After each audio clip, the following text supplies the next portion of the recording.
Stock మార్కెట్లో invest చేసి మీ డబ్బులు డబుల్ చేసుకోవాలనుకుంటున్నారా? సుందరరామిరెడ్డి గారి లైవ్ సెమినార్ కి అటెండ్ అవ్వండి.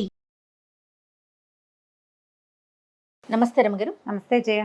రమ్మగారు, ప్రయాణాలు చేసేటప్పుడు గతంలో కూడా ఒకసారి మనం మాట్లాడినట్టు గుర్తుంది, కానీ మళ్ళీ ఈ మధ్యన ఎవరో నన్ను అడిగారనమాట. మనం ఏదైనా ప్రయాణం చేసే ముందు ఏదైనా శ్లోకం చదువుకోవటం కానీ, మనతో పాటు ఏమన్నా దేవుడి ప్రతిమలు, ఫోటోలు, అలాంటివి, ప్రతిమలు అంటే తీసుకెళ్ళలేం, ఫోటోలు అలాంటివి క్యారీ చేయటం కానీ, ప్రమాదాలు ఏం జరగకుండా, ఇబ్బందులు కలగకుండా క్షేమంగా వెళ్ళి లాభంగా తిరిగి రండి అని చెప్తూ ఉంటాం కదండి. ఏం చేయాలంటారు? వెళ్ళేటప్పుడు ఇంట్లో వాళ్ళతో పోట్లాడి వెళ్ళకూడదు. ఫస్ట్ అదే. మన మామూలుగా ఏదో వాదనలు అవుతాయి. ప్రయాణం ఎవరైనా బయలుదేరి వెళ్ళేటప్పుడు గొడవలకి దారి తీసే పరిస్థితులు రానివ్వద్దు. నిజమండి. వెళ్ళేటప్పుడు ఏదో ఒక ఇష్యూలు కొన్నిసార్లు ఆ ర్యాష్ డ్రైవింగ్ అవన్నీ ఇబ్బంది పెట్టచ్చు. ఇప్పుడు సెల్ఫ్ డ్రైవింగ్ వెహికల్స్ కదా అన్నీను, ఎవరి దారి వాళ్ళు తోలుకొని వెళ్ళిపోతున్నారు. ఈ విసుగట్లో ఏమైనా ఇబ్బందులు పడతారు. అలాంటివి చేయొద్దు. కొట్లాట్లు, గొడవలు అలాంటివి ఉన్నప్పుడు కాసేపు సింతంగా కూర్చుని మంచినీళ్ళు తాగి అప్పుడు వెళ్ళండి. ప్రయాణాలకు వెళ్ళేటప్పుడు హైరానా, టెన్షన్ క్యారీ చేయొద్దు. ఫస్ట్ అది.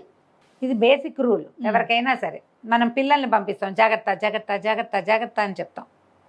అక్కడికి వెళ్ళకు, ఇక్కడికి వెళ్ళకు, అందులోకి వెళ్ళకు, ఇందులోకి వెళ్ళకు. మా పిల్లలు సాయంకాలం అది పొద్దున బయటకు వెళ్తున్నాడు, నేను జాగ్రత్తనే చెప్తా.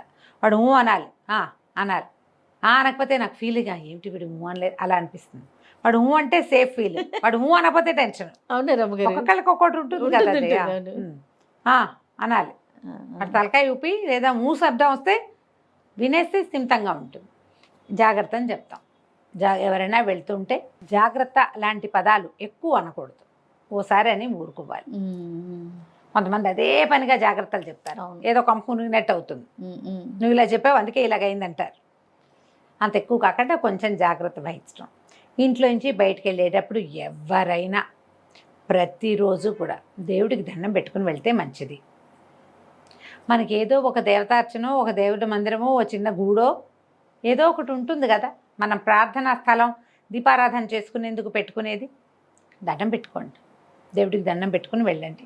అది మనం పరీక్షలకు వెళ్ళేటప్పుడు కావచ్చు, ఇంటర్వ్యూకి వెళ్ళేటప్పుడు కావచ్చు, ఏదైనా మంచి మాట్లాడడానికి, లేదా ఊరికే క్యాజువల్ రోడ్డు మీదకి వెళ్తావు నువ్వు ఏదో పని మీద, ఉద్యోగం మీద. క్యాజువల్గా కూరలు తెచ్చుకోవడానికి వెళ్ళేటప్పుడు దండం పెట్టుకోమని చెప్పట్లా నేను. అప్పుడైనా దండం అవసరమే, కానీ ఏదైనా పని మీద ప్రయాణము, ఊర్లు వెళ్ళేటప్పుడు తప్పకుండా నేను చేసేది చెప్తా చేయ. మేము ఏదైనా 2 రోజులు ఇల్లు తాళం పెట్టి వెళ్ళేటట్టయితే నేను ఎంత తెల్లవారుసాను 3ంటికి బయలుదేరినా ఒక చెంబు నీళ్ళు దిమ్మరించుకుని దీపం పెట్టకుండా వెళ్ళను. బాబు నా ఇల్లు మీ చేతిలో పెడుతున్నా జాగ్రత్త అని చెప్తా.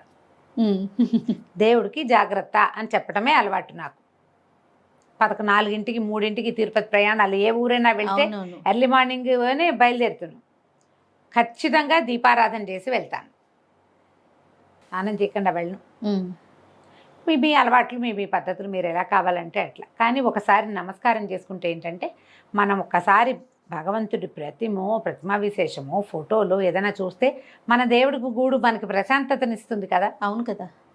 స్థిమితం ఉంటుంది లోపల. దానివల్ల ప్రయాణం సజావుగా అవుతుంది. ఏదైనా హ్యాండ్ బ్యాగ్లో అలవాటుగా కొంతమందికి ఒక్కొక్కళ్ళు ఒక్కొక్క రకంగా పెట్టుకుంటారు. పెద్ద పెద్ద ప్రయాణాల్లో రోజువారీ మన ఓ బ్యాగు, నేను బ్యాగు తెచ్చుకుంటాం. బ్యాగులో కాస్త కుంకుమ, ఓ అమ్మవారిదో, అయ్యవారిదో, ఆంజనేయ స్వామిదో, రాముల వారిదో, మీకు ఇంకా మీ ఫేవరెట్లు, భగవంతుడు, దేవుడు ఏ విశేషం మీకు నచ్చుబాటుగా ఉంటే వారినో ఉంచుకోవటం బ్యాగులో. కబుక్కుని ఎక్కడైనా ఏదైనా ఇబ్బంది అయినా, భయం వేసినా, పిల్లలు బెదిరినా కుంకుమ తీసి బ్యాగుల నుంచి పెట్టుకుంటాం కదా. అవును. ప్రయాణాల్లో ఎక్కడైనా ఉంటుంది. లోపల మన దగ్గర ఒక పాజిటివ్ ఫోర్స్ ఉంది, ఒక పాజిటివ్ ఎనర్జీ మనతో పాటు మనం ఎక్కడికి వెళ్తే అక్కడికి క్యారీ చేయటం. ఇది ఒక ప్రాక్టీస్. నువ్వు కూడా పెట్టుకుంటావు బ్యాగ్లో. నువ్వేం పెట్టావు చూపించు, నీ బ్యాగ్లో ఏమున్నాయి? నా బ్యాగే చూపించిన మీకు. చూపించు, చూద్దాం ఏముంది. నాది గోన్ బస్తా కదా, జోలి ఇది.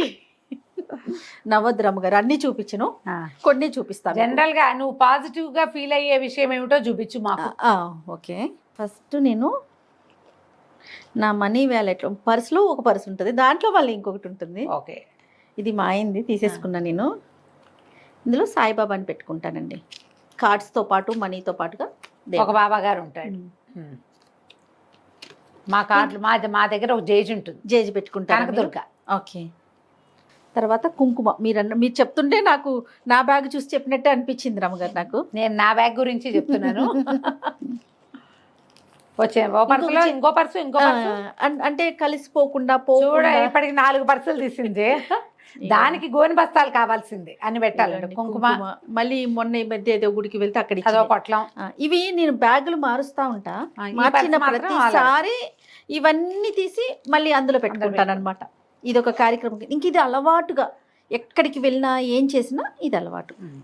కొన్ని తర్వాత? చిల్లర పైసలు అక్కడి నుంచి ఏదో పుస్తకం ఉందిగా, వెంకటేశ్వర వ్రతకల్పం. ఇందులో విష్ణు సహస్రనామాలు అన్నీ ఉన్నాయి. ఉన్నాయి. అందుకని అది పెట్టుకుంటాం. మొత్తం అన్నీ ఉన్నాయి అని ఆయన ఉన్నాడు చెప్పేసి, కదా బాలాజీ పెద్ద గారు. ఆయన ఉన్నారని చెప్పేసి ఈ బుక్. వెనకాల ఎవరు ఉన్నాడు? మలయప్ప స్వామి వెళ్తున్నాడు. మలయప్ప స్వామి, ఎస్ అవును. ఇవి మాత్రం ఇంకా రెగ్యులర్గా ఈవెన్ నేను ఫ్లైట్లో జర్నీ చేసినా కూడా మొత్తం తీసి మళ్ళీ ఆ బ్యాగ్, చిన్న బ్యాగ్ అయినా సరే ఇవి పట్టేలాగా చూసుకునే పెట్టుకుంటాను అమ్మగారు. నా దగ్గర పుస్తకాలు ఉండవు, ఎందుకంటే నా నోటుకొచ్చు కాబట్టి. ఎస్ అంతేగా. పుస్తకం పెట్టుకోను, కానీ నేను కూడా అంతే, కొంచెం కుంకుమ, కొద్దిగా చిల్లర, ఆ పర్సు అలా మారుతూ ఉంటుంది. క్రెడిట్ కార్డ్స్, డెబిట్ కార్డులతో పాటుగా ఒక జేజీ ఎవరో ఒకళ్ళు, సాధారణంగా కనకదుర్గమ్మే ఉంటుంది. అంటే దుర్గమ్మే మీ ఫేవరెట్ ఇంకోటి కాదు, ఆ ఫోటో కలర్ఫుల్గా ఉంటే అట్రాక్టివ్గా ఉంటుంది, అందుకు అదొకటి. ఓకే. అక్కడి నుంచి లేకపోతే ఇప్పుడు టీటీడీ వాళ్ళది చిన్న వెంకటేశ్వర స్వామి, ఈ మలయప్ప స్వామి ఉన్న కార్డ్స్ వేస్తారు, క్యాలెండర్ కార్డులు. అది కొంచెం డేట్లు చూసుకోవడానికి ఉపయోగపడుతుంది. తర్వాత ఏమో ఫోటో బాగుంటుంది, ఆయన ఒక పాజిటివ్ ఫోర్స్ మన దగ్గర ఉంటాడు. ఏదైనా తప్పి తగిలి ఉంటే లోపల నుంచి తీసి తండ్రి నువ్వు ఉన్నావు నాయనా అని ఓ మాట చూసుకుని కంటితో చూసుకుని దండం పెట్టుకోవడానికి బాగుంటుంది. ఇవి ఒక అలవాటుగా ఉంచుకోండి. అలవాటుతో పాటు అమ్మగారు ఇందాక మీరు చెప్పారు చూడండి, మనతో పాటు ఏదో ఒక శక్తి ఉంది, ఒక నమ్మకం, ఒక ధైర్యం. మనం జాగ్రత్తగా వెళ్ళి వస్తాము, ఎలాంటి ఇబ్బందులు ఉండవు. ఏదన్నా వచ్చినా సమస్య వచ్చినా ఆయన ఉన్నాడు కదా, ఆ తల్లి ఉంది అనే ఒక నమ్మకం. అంతే అంతే. ఈ అలవాట్లతో పాటుగా ఇంట్లో నుంచి బయటికి వెళ్ళేటప్పుడు ఆంజనేయ స్వామిని తలుచుకోవటం, వినాయకుడిని తలుచుకోవటం, ఈ రెండు చాలా మంచివి. సాధారణంగా ఏం చెప్తారంటే ఆంజనేయ స్వామి ద్వాదశ నామావళిలోనే పయనించున్నప్పుడు శయనించున్నప్పుడు నిన్ను తలచిన అని చెప్తారు. ఏ భయాలు ఉండవు. పడుకునేటప్పుడు ఆంజనేయ స్వామిని తలుచుకోవాలి, ప్రయాణం చేసేటప్పుడు ఆంజనేయ స్వామిని తలుచుకోవాలి. ఎక్కడికైనా వెళ్ళేటప్పుడు వీళ్ళు ఏంటంటే వాళ్ళు మనతో పాటు ప్రయాణం చేస్తారని చెప్పబడుతుంది. నాకు ఇంకొక ప్రాక్టీస్ ఉంది, పిల్లలకి స్కూల్కి వెళ్ళేటప్పుడు కూడా చెప్పేదాన్ని ఆపదామ పడతారని చెప్పుకుంటాను. చేయ కారు ఎక్కటం ఆలస్యం, ఆపదామ పడతారం ఒక 11 సార్లు లెక్క పెడతాను. ఏదైనా ఫ్లైట్ ఎక్కుతున్నాం, నాకు ఫ్లైట్లు భయం అయినా ఎక్కుతూనే ఉన్నాం అనుకో, ఫ్లైట్ లోపలికి వెళ్ళంగానే అడుగు పెట్టడం ఆపదామ పడతారని చదువుకుంటాను నేను. మనతో పాటు మన చుట్టూతా అందరికీ ఉంటుంది, మనొక్కళ్ళకనే కాదు కదా. ఎవరికి ఆపదామ పడతారం ఇష్టం ఉంటే వాళ్ళు అది చదువుకుంటారు. ఆంజనేయ స్వామి ఆసక్తి ఉన్న వాళ్ళు ఆంజనేయ స్వామిని తలుచుకుంటారు. బోలెడు శ్లోకాలు ఉన్నాయి ఆంజనేయ స్వామివి కదా. ఈ బోలెడు శ్లోకాల్లో ఏదైనా ఒకటి చదువుకోవటం. నాకు ఒకటి అలవాటు ఏమైందంటే, నేను ఈ మన ఇంతకుముందు ఎప్పుడు నేను మీతో విడిగా చెప్పా కానీ మన ఆన్ స్క్రీన్ నేను ఎప్పుడు చెప్పలే. డిగ్రీ అయ్యి 1 సంవత్సరం గ్యాప్ వచ్చిన తర్వాత ఇప్పుడు నేను ఒక సంగీతం క్లాస్లో చేరా. అవునవును, అది చెప్తుండే బందరు వెళ్తుండేదాన్ని అని చెప్పేదాన్ని. ఫైనల్ ఇయర్లోనే, డిగ్రీ పూర్తి కాకముందే ఫైనల్ ఇయర్ అప్పుడే చేరితే నాకేంటంటే ఈ సరిగమల సంగీతం కంటే లలిత సంగీతం ఎక్కువ ఇష్టం. ఈ లలిత సంగీతం నేర్చుకునే క్రమంలో ముందు నేను సీతామహాలక్ష్మి గారిని బందర్లో సంగీతం టీచర్ గారు, నా ఫ్రెండ్ శారదా వాళ్ళు వెళ్ళారు, దాంతో కలిసి అక్కడికి వెళ్ళాం. ఓ శారద గారు అక్కడ ఫ్రెండా మీకు? School friend. అవునా? School friend Sharada. అయితే వెళ్తే ఏమైంది, నాకు లలిత సంగీతం ఇష్టం అంటే ఆవిడ చెప్పారు, అమ్మాయి ఇట్లా కాదు, తులసిరావు గారిని ఒకరు ఉన్నారు, నువ్వు ఆయన అయితే లైట్ మ్యూజిక్ నేర్పిస్తారు, లలిత సంగీతం చెప్తారు, మీరా భజనలు అవి చెప్తారు, అక్కడికి వెళ్ళమని ఆయనది ఒక అడ్రస్ చెప్పారు. నేను ఆయన దగ్గరికి వెళ్ళాను. చాలా కాలం తర్వాత మాస్టర్ని ఇవాళ ఆన్ స్క్రీన్ చెప్తున్నాను నేను, నువ్వు ఇంతకుముందు విన్నావు ఈ సంగతి. అయితే ఈ తులసిరావు గారి దగ్గరికి వెళ్తే ఆయన వీణ పాఠం చెప్పేవారు. మాస్టర్ వీణ వాయించేవారు, హార్మోని వాయించేవారు, పాటలు చాలా బాగా చెప్పేవారు. ఆయన రామాయణం మొత్తాన్ని తెలుగులో తన భాషలో రాశారు, అన్ని పాటల రూపంలోనే, ఫుల్ రామాయణం, మొత్తం రామాయణము. ఆంజనేయ స్వామికి చాలా ఆయనకి ఇష్టం అనమాట. ఈ ఆంజనేయ స్వామి ద్వాదశ నామావళి ఒకటి ఉన్నది, 12 నామాలు. ఆ 12 నామాలు దాన్ని ఒక చిన్న పాట రూపంలో రాశారు. అక్కడ నేర్చుకున్నాను నేను. అదేంటంటే మేము ఏదైనా క్లాస్ మొదలు పెట్టేటప్పుడు పాడేవాళ్ళం, తర్వాత మొత్తం పాఠం అంతా అయిపోయి తిరిగి పిల్లలంతా వెళ్ళిపోయేటప్పుడు మళ్ళీ ఒకసారి ఆ హారతి పాట పాడుకుని లేచి వచ్చేసేవాళ్ళం. క్లాసు అట్లా మొదలు పెట్టించేవారు అనమాట. వెళ్ళగానే ఒక ప్రార్థనా శ్లోకం, తిరిగి వచ్చేటప్పుడు ఒక ప్రార్థన పాట. ఆ పాటల్లో ఇది అలవాటైందనమాట. హనుమాన్ అంజనీ పుత్ర పవన సుతనే మహాబల, శ్రీరామదూత పార్థుని సఖుడ, మెరయి కన్నులవాడ అమిత విక్రముడ. ఈ 12 నామాలు పింగాక్ష ఫల్గుణ సఖ ఇట్లా ఉంటుంది. దాన్ని ఆయన తెలుగులో రాశారు. అది అప్పటి నుంచి అలవాటైంది జయ. మా అమ్మగారికి అది చాలా ఇష్టం. ఆ రాగం బాగుండేది. భలే అంటే ఒక పాడంగానే ఒక సంతోషం కలుగుతుంది అనమాట, ఒక ఉత్తేజంగా అనిపిస్తుంది. ప్రయాణాల్లో అది పాడుకోవటము, అది చదువుకోవటము అలవాటైంది. ఇప్పుడు ఇన్ని సంవత్సరాలైంది, అన్నేళ్ల నుంచి ఆ పాట అలాగే ఉంది. మా ఇంట్లో ఈ పండగలప్పుడు, పూజలప్పుడు, బొమ్మలు పెట్టినప్పుడు అలా పాడేవాళ్ళం. ఇప్పటికి కూడా మా అక్కయ్య వాళ్ళు తులసిరావు గారు పాట పాడు అంటారు. ఊరికే అదొక పాటలాగా, చిన్న 12 నామాలే ఆంజనేయ స్వామిది, అది అలవాటైంది. గురుగారు వెళ్ళిపోయారు కానీ మాస్టరు ఆయన దగ్గర నేర్చుకున్న గ్రూప్లో ఒక 10-15 మంది పిల్లలు చాలా మంది కలిసేవాం. అప్పుడైన ఫ్రెండ్స్ కూడా ఇప్పుడు కూడా ఎవరో ఒకళ్ళు హలో అంటూనే ఉంటారు. తులసిరావు గారు రామాయణం మాత్రం ఎన్ని చోట్ల పాడేమో మాస్టర్ రాసింది. ఆ రామాయణం కథ అంతా, ఆ పాటలన్నీ పోయినా ఈ ఆంజనేయ స్వామి ప్రార్థనా శ్లోకం మాత్రం ఉండిపోయింది, ఇంకా అలాగే ఉండిపోయింది. ఇక అట్లా అలవాటుగా ఉంటుంది కదా. ఒక ఎలా అనిపిస్తుంది అంటే, మనం ఏదైనా ఒక మంచి విషయాన్ని గురించి మాట్లాడామనుకో మనసుకి ఆహ్లాదంగా ఉంటుంది. నువ్వు ఒక సెంటో ఏదో ముట్టుకున్నావు, రోజంతా ఆ వాసన మన చేతికి ఉంటుంది. పాజిటివ్ ఎనర్జీ అలాంటిది. ఇది మీరు ఫీల్ అవ్వాలి, అనుభవించి తెలుసుకోవాలి. ఇప్పుడు వాసన వస్తుంది, కాసేపటికి పోతుంది, ముందుగా గుప్పమని వస్తుంది, తర్వాత చెయ్యి దగ్గర పెట్టుకుని వాసన చూసామనుకుంటే మన లోపల తెలుస్తుందిగా వాసన. ఇది ఎలా ఫీల్ అవ్వాలి? ఇది మనం వాసన చూడకపోయినా అది మనతో ఉన్నట్టుగా ఫీల్ అవ్వాలి. మీరు దానికోసము ఒక ప్రాక్టీస్ కోసమే ఏదైనా ఒక భగవంతుడి ప్రతిమో, ఒక కార్డో, ఒక పుస్తకమో, దేవుడికి వాడిన, అమ్మవారికి పూజించిన కుంకుమో, అయ్యవారికి సమర్పించిన విభూదో, భస్మమో ఏదైనా ఒకటి మనతో పాటు ఉంచుకుంటే, కొంతమంది అమ్మా నాన్నలు గుర్తుగా ఉంచుకునే వాళ్ళు కూడా ఉంటారు. వీళ్ళు మనతోటే ఉన్నారన్న భావన వస్తుంది. మీకు ప్రయాణాల్లో ప్రమాదాలు జరగవు. ఒకవేళ జరిగినా ఎక్కువ ప్రమాదం కాకుండా ఏదో చిన్న దాంతో పోతుంది. దేవుడు మనతో ఉన్నాడు అనిపిస్తుంది. అంటే ఇవన్నీ పెట్టుకునే వాళ్ళు, ఈ గుళ్ళకి వెళ్ళేవాళ్ళు, గోపురాలకు వెళ్ళేవాళ్ళు, యాత్రలకు వెళ్ళి యాక్సిడెంట్లు అయిన వాళ్ళు ఉండరా అని ఒక ప్రశ్న ఉంటుంది మన వెనకాల కదా, అందరికీ వస్తుంది. అయ్యప్ప గుడి దీనికి వెళ్ళి తిరిగి వచ్చినప్పుడు జరిగింది, పోలేదా వాళ్ళు దేవుడి దగ్గరికి వెళ్ళారు, అక్కడ ఎందుకు పాజిటివ్ ఫోర్స్ పనిచేయలేదు అంటారు. రకరకాలు జరుగుతాయి. ఇప్పుడు అయ్యప్ప గుడికి వెళ్ళి ఆ యాక్సిడెంట్ అయిందని నువ్వు అయ్యప్ప గుడికి వెళ్ళడం మానేస్తావా? ఎవరైనా మానతారా? మానం కదా.